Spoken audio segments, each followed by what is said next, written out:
ఆంధ్రప్రదేశ్ ప్రభుత్వం కీలక నిర్ణయం తీసుకుంది. ఏపీలో మెగా డిఎస్సి అభ్యర్థులకు తాజాగా రాష్ట్ర ప్రభుత్వం శుభవార్త చెప్పింది. అభ్యర్థుల వయో పరిమితిని పెంచుతూ సంచలన నిర్ణయం తీసుకుంది.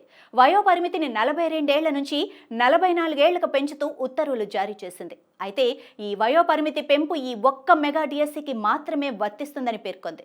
కట్ ఆఫ్ తేదీని 2024 జూలై 1గా నిర్ణయిస్తూ ఆదేశాలు జారీ చేసింది. రాష్ట్ర వ్యాప్తంగా నిరుద్యోగులు ఎంతో ఆశగా ఎదురు చూస్తున్న మెగా డిఎస్సి 2025 నోటిఫికేషన్ విడుదలకు రూట్ క్లియర్ అవుతున్నట్లు కనిపిస్తోంది. ఇప్పటికే ఎస్సీ వర్గీకరణ పూర్తి చేసిన సర్కార్ తాజాగా ఆర్డినెన్స్ కు గవర్నర్ ఆమోద ముద్ర కూడా వేసేశారు. అయితే మరో 2 రోజుల్లో మెగా డిఎస్సి నోటిఫికేషన్ విడుదల కానున్నట్లు సమాచారం. అయితే దరఖాస్తు విధానంలో అధికారులు ఈసారి కొన్ని కీలక మార్పులు తీసుకొస్తున్నారు. దరఖాస్తు ప్రక్రియను ఏ-బి విభాగాలుగా విభజించి వివరాలు సేకరించనున్నారు.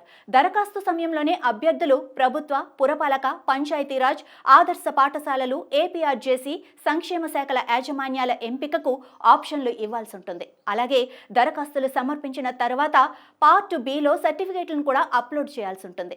సాధారణంగా ఈ ప్రక్రియ మొత్తం డిఎస్సి ఫలితాలు వెలువడిన తరువాత చేస్తారు. కానీ నియామక విధానం వేగవంతం చేసేందుకు కూటమి సర్కార్ అభ్యర్థుల నుంచి ముందుగానే పూర్తి వివరాలను సేకరిస్తుంది.